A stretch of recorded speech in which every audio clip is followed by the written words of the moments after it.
The woman who changed everything. The boy's spoon slipped from his trembling hand and clattered to the diner floor, splattering soup across the tiles. And before anyone else could react, she was already there, kneeling beside him, her hands steady, her voice calm as she whispered, "It's all right, sweetheart. I've got you." The whole diner seemed to hush, and outside in the rain-drenched parking lot, a man in a black limousine leaned forward, frozen, watching through the glass with eyes that burned like guilt and disbelief. Richard Hale had seen empires rise and fall. He had negotiated with presidents, crushed rivals, and built a billion-dollar company from nothing. But he had never seen his son smile since the accident. Until this moment, when a stranger in a faded apron picked up a spoon and fed him with more tenderness than he, his own father, had shown in months. His breath caught in his throat, his heart twisting with something sharp and unfamiliar. It wasn't jealousy or pride. It was shame. Inside the waitress, Emily Carter smiled softly as she wiped the boy's chin. "There we go, Ethan, slow and steady, right?" she said. The boy tried again, lifting his spoon shakily, and for the first time a flicker of courage sparked in his eyes. He looked at her the way lost children look at light. Richard gripped the edge of his seat. Ethan, his only son, the child he'd hidden away in the mansion like a secret he couldn't face. His driver, a silent ex-Marine named Cole, shifted uncomfortably. "Sir, should we go inside?" Richard didn't answer. He couldn't.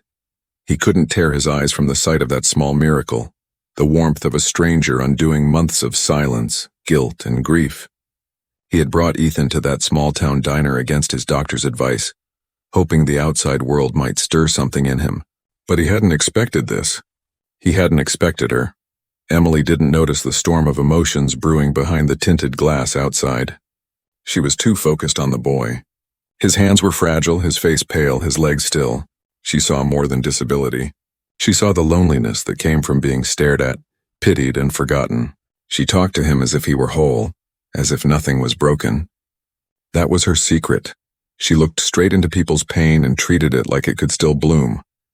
When Ethan laughed, an uncertain, trembling laugh that startled even himself, the entire diner turned to look. Emily grinned through tears she didn't mean to shed. "That's the spirit, champ. You're doing amazing." Outside, Richard inhaled sharply, that sound between pain and awe. The laugh hit him like a bullet wrapped in sunlight. He'd heard it once before, on the night of the accident. The night his wife's scream drowned it out forever. Since then, Ethan hadn't laughed, hadn't spoken, hadn't looked him in the eyes. "Find out who she is," Richard said quietly. Cole hesitated. "The waitress?" "Yes," Richard murmured, still watching. "Everything about her, name, address, family." Cole gave him a wary glance, but nodded.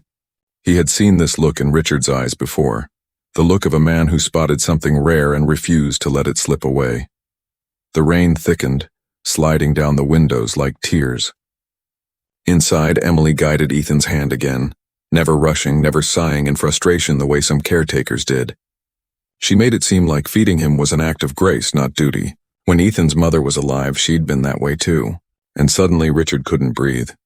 He turned his gaze to the corner booth where his wife used to sit during their road trips years ago. A ghost memory, a laugh, a life that had ended in one crash and taken half of him with it. He pressed his hand against his chest. "She looks like her," he whispered under his breath, not realizing he'd spoken aloud. Cole frowned. "Like who, sir?" Richard didn't answer. He couldn't. The image of his late wife's smile merged with the vision of the waitress's kindness, and for a moment he felt the cruel weight of fate pressing on his heart. Could the universe mock a man like this? A billionaire who could buy everything except forgiveness? When Emily leaned close to whisper something to Ethan, Richard saw the boy's small hand reach for hers and hold it tight. That was when Richard knew this wasn't coincidence. This woman had somehow walked straight into the one place his money could never reach, the cracks of his son's heart. As Emily rose to refill a coffee pot, Richard finally stepped out of the car. The cold rain hit his face like absolution, shocking him awake. He watched her through the misted glass one last time. She had no idea that her simple kindness had just set a chain of events in motion that would tear apart her world, his empire, and everything they both thought they knew about love, loss, and redemption. Because by morning, Richard Hale would have her name. And once Richard Hale had a name, he never let it go. the past that haunts them. Both Emily Carter woke before dawn, long before her alarm, to the sound of wind rattling the thin windows of her small apartment. She lay there for a moment, staring at the cracked ceiling, listening to the soft breathing of her 6-year-old daughter Lily, asleep beside her on the worn-out couch. She should have been grateful for the few hours of rest she managed between her 2 jobs, but peace had long ago stopped visiting her home. Bills covered the kitchen table like quiet threats, and the eviction notice tucked under the sugar jar felt heavier than any brick. Yet when she thought of the boy in the wheelchair, that pale, fragile face lighting up in laughter last night, a small spark of warmth flickered inside her. At the same moment, across town in a mansion that sat on the edge of the cliffs overlooking the gray Atlantic, Richard Hale stood in his study surrounded by shadows and silence. The scent of rain-soaked pine seeped in through the open balcony doors. He hadn't slept either. The image of the waitress's hand, steady, gentle, fearless, kept replaying in his mind. He had watched people all his life, partners, rivals, thieves, sycophants. He could read greed from a glance, ambition from a handshake. But this woman, this Emily, confused him. There had been no calculation in her eyes, only kindness, an emotion he had come to distrust. On his desk lay a folder Cole had placed there before dawn. Richard flipped it open. Emily Carter, age 28, widow, 1 child, works double shifts at Mel's Diner, formerly studied nursing at Brookfield College. His eyes lingered on the word widow. It struck him like a mirror. So she knows loss too. He closed the file and stared at the fire. Guilt crawled up his spine as it always did when he thought of Ethan's mother, Claire. He remembered the night of the crash, the sound of metal and rain and screaming tires, the way his wife's fingers had slipped from his grasp. He'd been driving too fast, angry after another pointless argument about work, and Ethan had been in the back seat. That accident had taken Claire's life and his son's legs. Since that night, every ticking clock in the mansion had sounded like blame. Down in the kitchen, the house staff whispered as they prepared breakfast. They had learned to speak softly in the presence of grief. The master of the house had grown colder with every year, and the boy confined to his chair lived more like a ghost than a child. They all knew the rule, no outsiders, no visitors. Yet last night, they had seen Richard come home later than usual, soaked from the rain, eyes burning with something they hadn't seen in years, purpose. Meanwhile, Emily prepared Lily's breakfast, counting coins before heading out. She didn't notice the dark sedan parked near the curb. Inside, Cole watched discreetly, phone in hand, updating Richard with quiet efficiency. "She leaves for the diner at 6:40 sharp," he reported. "Good," Richard replied, buttoning his cufflinks. "Keep your distance. I just want to know the kind of world she lives in." "You sure that's all, sir?" Cole asked, his voice laced with caution. Richard hesitated, looking at the photo of his wife on the desk. "I don't know what I'm sure of anymore." Hours later, Emily arrived at the diner. The air smelled of coffee and rain, and the regulars trickled in with their morning newspapers and lonely sighs. She smiled through exhaustion, serving tables, wiping counters, pretending her heart wasn't still echoing with the sound of Ethan's laughter. Something about that boy had stayed with her. His quiet bravery, the emptiness in his eyes that only softened when he smiled. She couldn't explain why it mattered so much, but she felt connected to him in a way she didn't understand. Around noon, a tall man in an expensive gray suit walked in. His presence shifted the air. He didn't belong here. His watch alone was worth more than the diner's monthly income. Emily straightened up, nervous but polite. "Table for one?" she asked. Richard looked at her with a calm expression, though inside a strange storm brewed. "Yes," he said, his voice smooth, controlled. "And a coffee. Black." He sat in the same booth where Ethan had been the night before. When Emily brought the coffee, their eyes met for the first time, really met. And she felt something unspoken pass between them, a quiet recognition of sorrow. "You helped a friend of mine last night," Richard said carefully. "The boy in the wheelchair." Emily's heart skipped. "Oh, Ethan, he's your—" "My son," Richard replied softly. "You were very kind to him." There was a pause, long enough for the sound of rain on the roof to fill the silence. Then he added, "I'd like to speak with you after your shift, it's important." She hesitated, suspicion flickering in her eyes. About Ethan? Yes, about Ethan and about you. Later that evening, as the diner closed and the sky turned copper with sunset, Emily stepped outside to find Richard waiting beside his car. The storm from the night before had left puddles reflecting the golden light, and for a moment it all felt unreal, like standing on the edge of a decision that could rewrite her life. "I have a proposition," Richard said. "It might sound unusual, but I believe you can help my son in a way no one else has." Emily's throat tightened. "I'm just a waitress, Mr. Hale." His eyes darkened. Unreadable. "That's exactly why I think you're the one I've been looking for." He handed her a card, the embossed logo of Hale Industries glinting in the dim light. "Come to this address tomorrow morning. You'll be compensated well for your time. Think of it as an opportunity." As his car disappeared into the distance, Emily stood frozen, clutching the card like a ticket to a world she didn't belong in. Something inside her whispered this could save you. But another voice, deeper and older, warned this man carries secrets that ruin everything they touch. And miles away, Richard stared out the window of his mansion, the ocean roaring beneath, the cliffs, wondering if he had just invited salvation or destruction into his home. The gates of the Hale estate rose from the fog like the entrance to another world, tall, black and silent, guarded by marble lions that seemed to watch as Emily's borrowed taxi pulled up the long driveway. Her hands gripped her purse so tightly her knuckles whitened. The mansion beyond the gates shimmered through the mist like a ghost of wealth, beautiful but hollow, the kind of place where laughter might have once lived but hadn't visited in years. The driver glanced in the mirror. "You sure this is the right address, ma'am?" Emily swallowed hard, nodding. "Yes, it's a job interview." He gave a low whistle. "For who? The president?" She managed a nervous smile but said nothing. Her heart thudded with each step as she climbed out. The air was heavy, thick with salt from the sea below. The mansion stood on the cliff's edge, vast and dark, its windows reflecting the gray ocean that seemed ready to swallow it whole. When the door opened, a tall woman with a sharp face and colder eyes looked her over. "You must be Miss Carter. Follow me. Mr. Hale is expecting you." Emily stepped into the marble foyer, her worn shoes squeaking faintly. The scent of polished wood and faint cigar smoke clung to the air. Everything gleamed, but it felt sterile, like a museum built to remember happiness rather than live in it.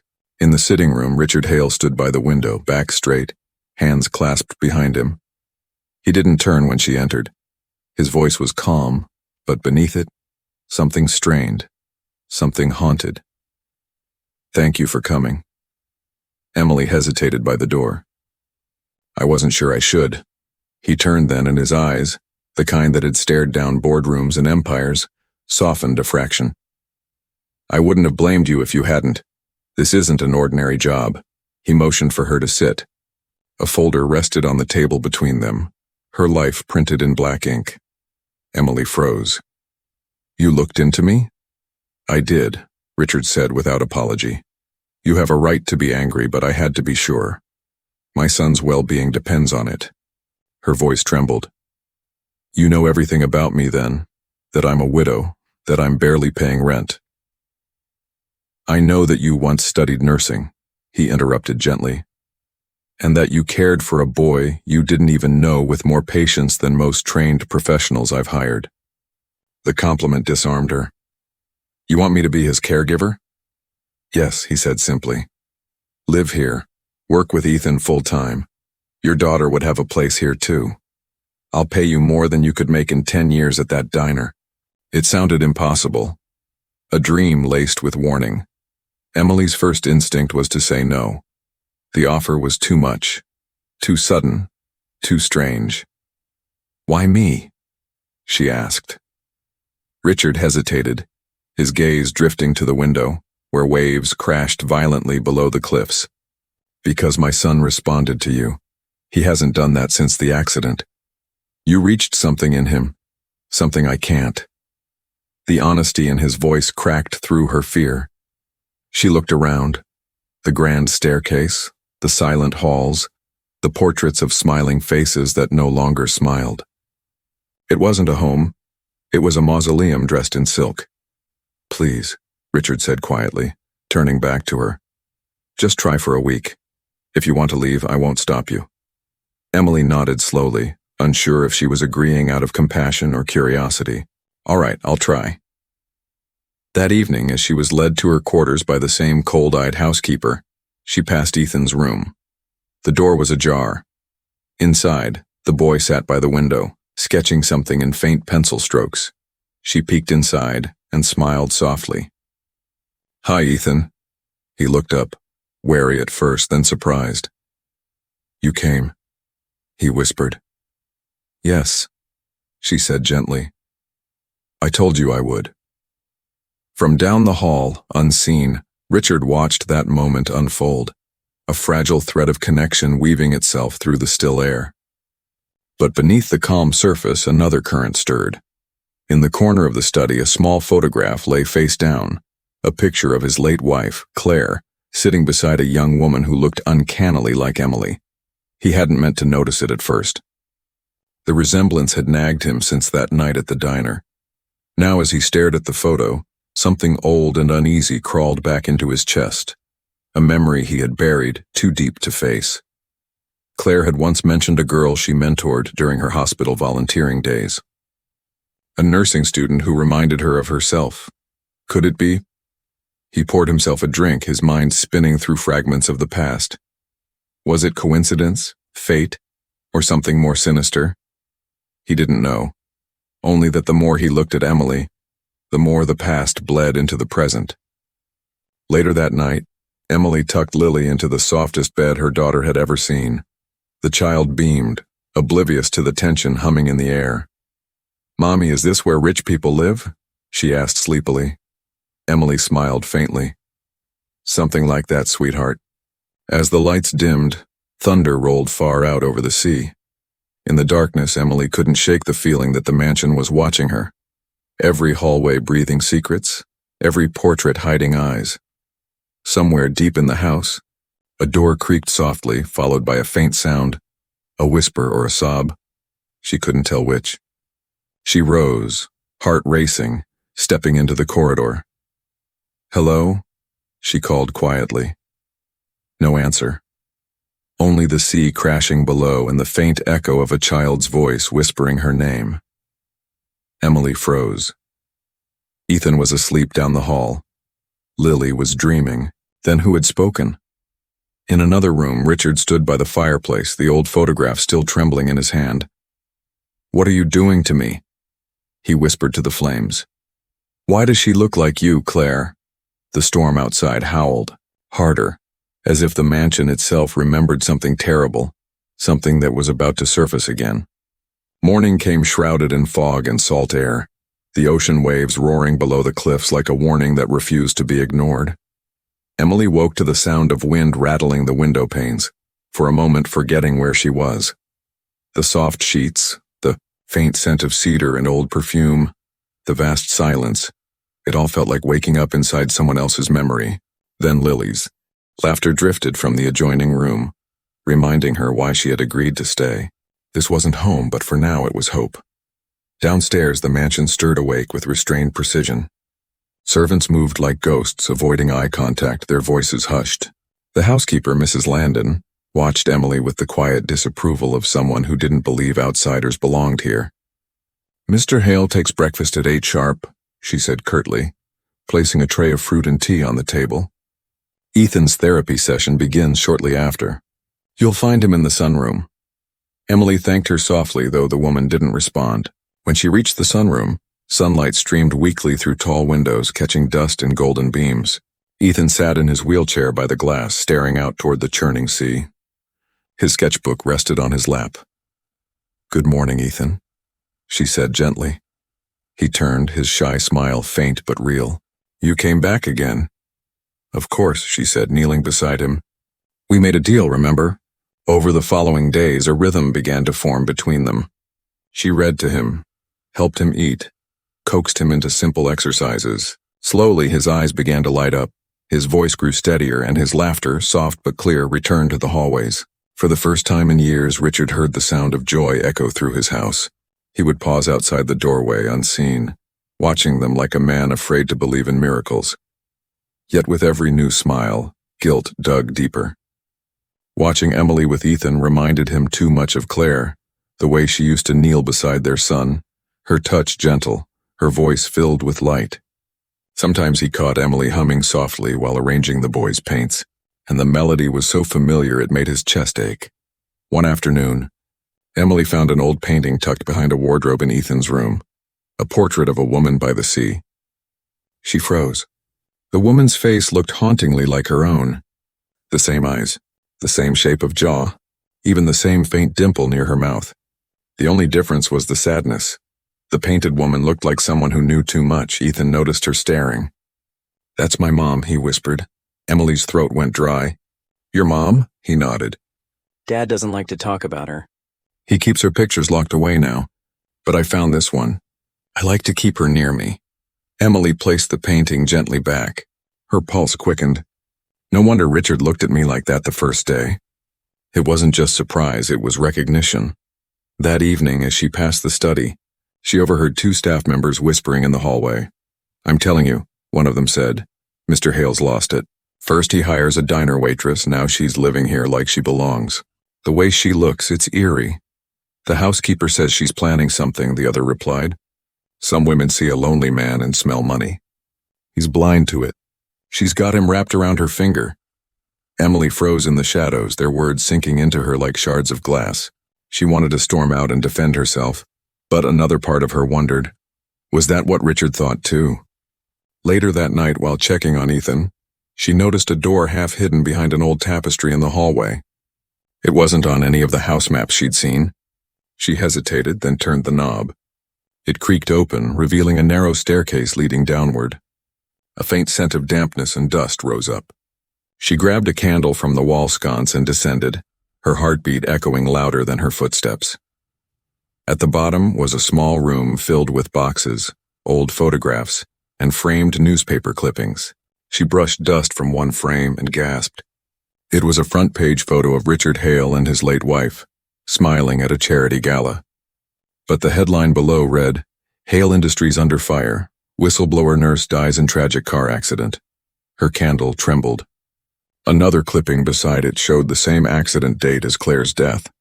She remembered the way Richard's eyes darkened when talking about the crash. 2 deaths same night. Coincidence or something worse? Before she could study further, she heard footsteps above. The door creaked and light spilled down the stairwell. "Emily?"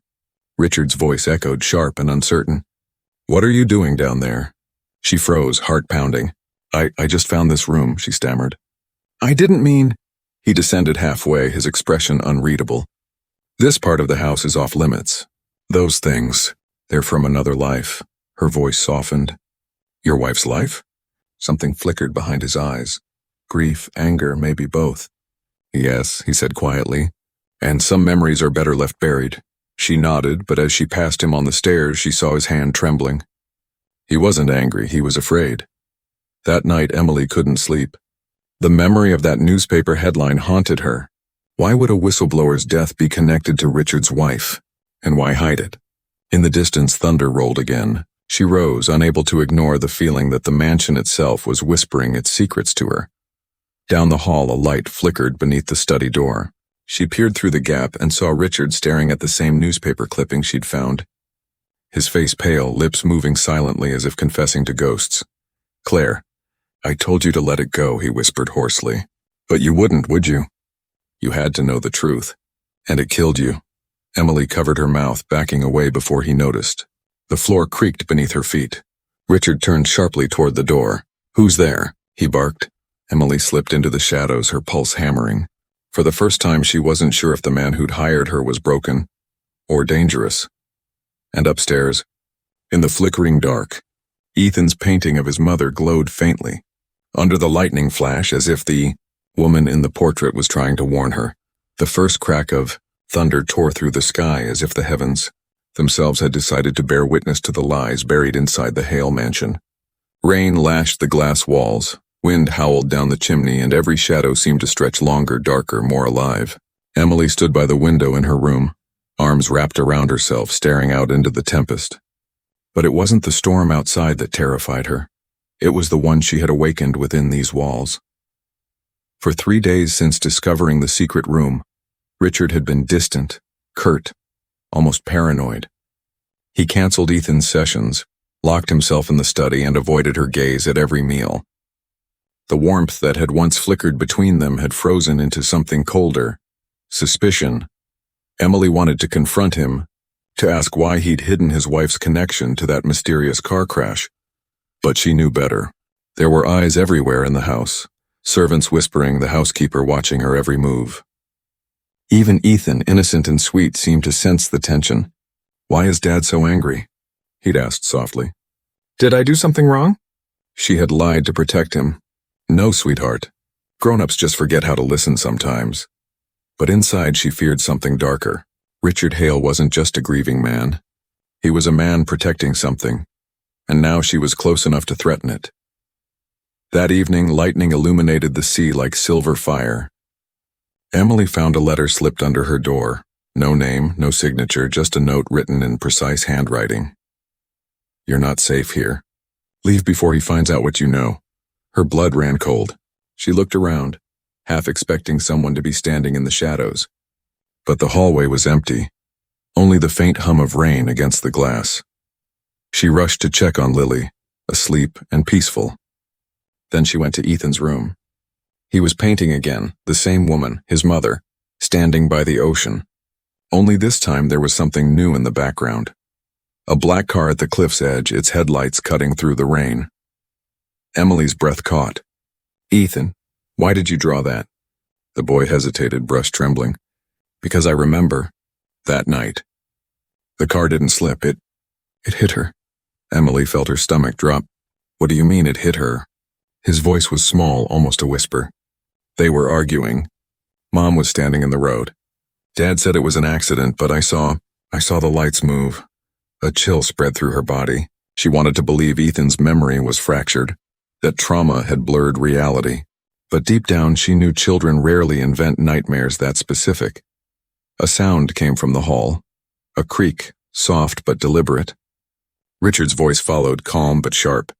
"Ethan, time for bed." Emily turned, startled. He stood at the doorway, soaked from rain, eyes shadowed by something unreadable. "I was just," she began, "talking to my son about things he doesn't understand." His tone was polite, but the edge beneath it was blade sharp. "I was comforting him," she said firmly. "He remembers things, Richard. Things you've never told anyone." He stepped closer, rain dripping from his coat. "Careful, Emily. Memory is a fragile thing. You should know that. Is that what you tell yourself too?" she asked, voice trembling.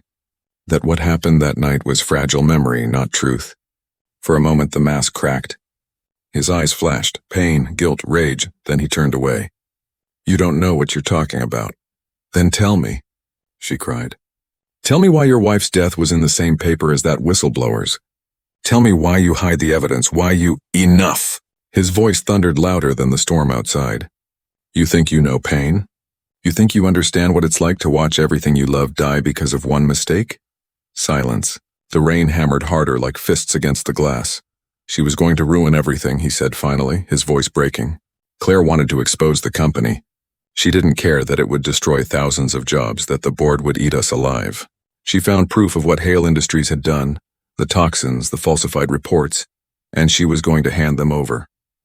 I tried to stop her, to reason with her. She got in the car. I followed her. The road was slick, I lost control." His voice cracked, but Emily couldn't tell if it was grief or confession. "She died instantly," he whispered, "and I've lived with that every single day since." Emily's eyes filled with tears. "And you buried the truth to protect your company?" "To protect my son," Richard said, almost pleading. "If the world knew, if they turned on me, on him." But before she could answer, a flash of lightning cut through the window, and a scream echoed from the hallway. "Mom." Lily's voice. Emily ran, heart in her throat. The lights flickered, plunging the mansion into half-darkness. She found Lily standing at the top of the staircase, crying, pointing down. A figure, Mrs. Landon lay sprawled on the marble floor, motionless, eyes wide with shock. Richard rushed forward, shouting for help. Emily pulled Lily close, trembling. The housekeeper's lifeless eyes stared upward, and in her hand was something small and metallic, a flash drive smeared with blood. Richard bent down, took one look, and froze. The initials CH and Claire Halemis were carved on it. The lights flickered again and thunder shook the walls. Emily met his gaze. Fear, grief, accusation all tangled in one look. "What is that, Richard?" she demanded. He closed his hand around the drive, voice low. "It's the truth. And someone just killed to keep it buried." Outside, the storm screamed louder, as if warning them both that the night wasn't over. Not yet. The storm reached its breaking point. Lightning shattered the sky. Thunder roared through the walls, and rain beat down with a fury that felt almost biblical. The mansion's power finally failed, plunging everything into flickering darkness. Only the soft glow of the fireplace in the study remained, casting long, trembling shadows across Richard's face as he stood there, clutching the flash drive that had just cost a woman her life. Emily, trembling, held Lily close while Ethan watched from his wheelchair, eyes wide and frightened. The air was thick with panic, grief, and the electric scent of secrets finally dragging themselves into the open. "Richard," Emily whispered, her voice steady despite her fear. "You have to tell me what's on that drive." He looked up, rainwater and tears indistinguishable on his face. "It's everything my wife died for," he said quietly. "Claire kept copies of the files she discovered, evidence that Hale Industries dumped chemical waste into the ocean to cut costs. She confronted me. I thought I could control the fallout, buy time, fix things from within. But she was determined to expose it. That night she took the drive and left." His voice broke. "I followed her in the storm. She saw my headlights and thought I was trying to stop her. She swerved, lost control, and went over the cliff." Ethan gasped softly, tears glistening in his eyes. "You told me it was a truck." "I couldn't tell you the truth," Richard whispered. "I couldn't tell anyone. If those files went public, thousands would have lost their jobs. But I lost something far worse. I lost her, and then I lost you." He looked at Emily then, his eyes hollow. "You were never supposed to find that room." Emily's voice trembled, torn between fury and pity. "So you built an empire on her silence?" "No," he said softly. "I built a prison." For a long moment, the only sound was the thunder outside and the faint sob of a boy who finally understood why his father's heart had turned to stone. Then from the hallway, a voice, low, cold, familiar. "Touching, isn't it?" Cole stepped into the firelight, his black coat dripping, gun glinting faintly in his hand. His calm professional mask was gone. Beneath it was something sharper, greedier. "Cole," Richard said quietly. "What are you doing?" "What you couldn't," Cole sneered. "Cleaning up your wife's mess once and for all. You think I didn't know about this drive? I've been keeping your secrets for years, watching you drown in guilt while I handled the dirty work. Mrs. Landon found out what I'd been paid to hide. She tried to warn the girl, poor choice." Emily's heart stopped. "You killed her." Cole's eyes didn't flinch. "She was about to destroy everything." "Same as Claire. You should have learned, Hale. Truth doesn't save anyone. It ruins everyone." Richard stepped forward slowly, hands raised. "Cole, you don't have to do this." "Oh, but I do," Cole said, aiming the gun. "I can't let that drive leave this house. You taught me how power works, remember? You just forgot who learned it best." Lightning flashed, white and blinding. In that split second, Richard moved. The gun went off, a single deafening shot. Emily screamed. When the smoke cleared, Cole staggered backward, clutching his shoulder as the weapon clattered to the floor. Richard stood between Emily and the gun, chest heaving, eyes blazing with the kind of clarity that comes only when a man has nothing left to lose. "You'll never touch them," he said coldly. Cole stumbled, then fled into the storm, disappearing into the rain and darkness. Richard sank to his knees, shaking. Emily rushed to him, her hands trembling as she pressed against his arm. "You're bleeding." "It's nothing," he whispered. "I've done worse to myself all these years." The storm began to ease, thunder rolling away into the distance. Sirens wailed faintly. Someone from the staff must have called the police. In the chaos, Ethan wheeled closer, clutching his father's hand. "Dad, are we going to be okay?" Richard looked at his son, really looked at him, and for the first time his face softened. "We will be," he said, his voice breaking. "Because I'm done hiding." Hours later, as dawn broke, the house stood silent but no longer suffocating. The police had taken Cole away. The drive was handed over, and for the first time in years, truth finally breathed again inside the Hale mansion. Weeks passed. The scandal erupted in the news. The empire trembled, and Richard lost most of his wealth. But what he gained could never be measured in money. He spent his mornings helping Ethan with therapy, his afternoons volunteering at the rehabilitation center his wife once funded. And Emily, she stayed. She could have left, taken her daughter far from the storm of Hale's downfall, but something about his repentance, his transformation, made her believe in second chances. The walls that once whispered secrets now echoed with laughter. Ethan's, Lily's, even Richard's. One evening, as the sun sank into the sea, Emily found Richard standing where his wife's portrait used to hang. In its place now was Ethan's new painting, a bright golden garden filled with sunlight and smiling faces. "She'd be proud of you," Emily said softly. He turned to her, eyes tired but peaceful. "No," he said. "She'd be proud of you. You gave me back the courage to face what I ran from. You made me see that redemption isn't found in hiding truth. It's in living it." She smiled through tears. "And what about forgiveness?" He reached for her hand, his voice barely above a whisper. "I stopped asking for it. Now I just try to earn it." The waves crashed gently below, no longer angry, just endless. Ethan's laughter drifted through the open window as the evening light wrapped the mansion in gold. For the first time in years, the house wasn't haunted. It was alive. And as the wind carried the scent of rain and sea, Emily realized the truth that had taken both love and loss to uncover. Sometimes the past must break you completely before it can teach you how to heal.